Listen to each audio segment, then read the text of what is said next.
அருமையான தேவனுடைய ஜனங்களே, சில நிமிடங்கள் கவனியுங்கள்.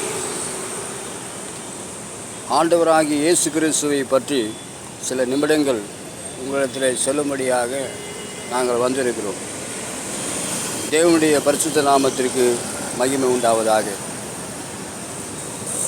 ஆண்டவராகிய இயேசு கிறிஸ்து இந்த உலகத்தில் வந்து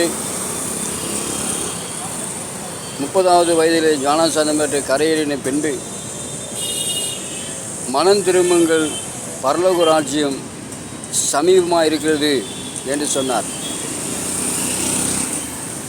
இந்த உலகத்தை வாழக்கூடிய ஒவ்வொரு ஜனங்களையும் பார்த்து, மனம் திரும்புங்கள், பரலோக ராஜ்யம் சமீபமாக இருக்கிறது என்று சொன்னார். அருமையான தேவ ஜனங்களே, கர்த்தருடைய பிள்ளைகளே, உலகத்தை வாழ்கிற மக்களே, சற்றே சிந்தியுங்கள். ஆண்டவராக இயேசு கிறிஸ்து தேவன் உலகத்தில் வந்து மனம் திரும்பும்படி அவர் சொல்லியிருக்கிறார். ஆகவே எதற்காக நாம் மனம் திரும்ப வேண்டும்? தேவன் மனிதனை படைத்தார். தேவன் மனிதனை படைத்தார்.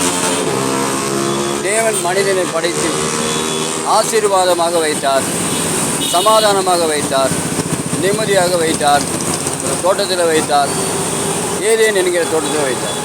ஆனால் மனிதன் தேவனுக்கு செவி கொடுக்காதபடி, மனிதன் தேவனுடைய சொல்லுக்கு கீழ்ப்படியாமை செய்தபடினாலே, மனிதன் தேவனுடைய வார்த்தையை அசட்டை பண்ணினபடினாலே,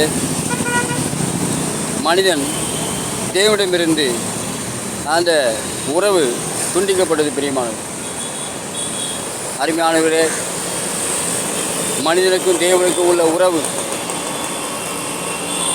அந்த சமாதான சந்தோஷம், அந்த உறவு அந்த மனிதன் இழந்து விட்டான். இன்றைக்கு வாழ்கிற மனிதன் தேவனுடைய உறவு இல்லாதபடினால துன்பங்களும் கஷ்டங்களும் வேதனையும் நாம் அனுபவித்து கொண்டிருக்கிறோம். ஆகவே ஆண்டவராக இயேசு கிறிஸ்துவே இந்த உலகத்தில் வந்து நிம்மதியும் சமாதானத்தையும் அவர் தரும்படியாக வந்திருக்கிறார். ஆகவே தேவனுடைய வார்த்தைக்கு மனிதன் சொல் கேட்காதபடி கீழ்ப்படியாமை செய்தபடினாலே அது பாவம் என்று சொல்லுகிறது. தேவனுடைய வார்த்தை பிரமாணங்களாக இருக்கிறது. அப்படி தேவனுடைய வார்த்தை அந்த பிரமாணங்களை மனிதன் கை கொள்ளாதபடிக்கு, அதை செய்யாதபடிக்கு இருக்கும்போது தேவனை அவன் எதிர்க்கிறான்.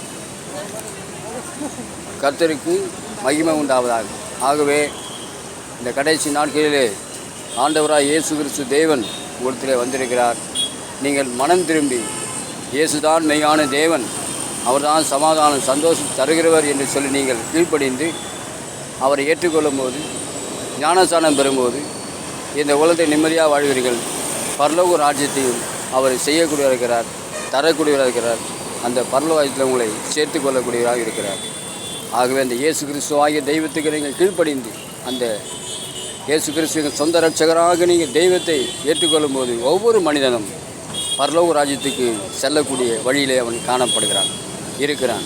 ஆகவே அருமையான ஜனங்களே, இயேசு கிறிஸ்து என்ற தெய்வத்தை நீங்கள் மனதார ஏற்றுக்கொண்டு இந்த உலகத்தில் சிறந்து வாழ்ந்து அதன் பிறகு பரலோக ராஜ்யத்தில் நீங்கள் வாழும்படி தேவன் நாட்களை விரும்புகிறார்.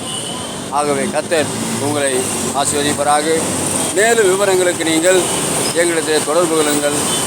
வேண்டிய காரியங்களையும் சத்தியங்களையும் வசனங்களும் சொல்லிக் கொடுப்போம். கர்த்தர் தாமே உங்களை ஆசீர்வதிப்பாராக. நன்றி.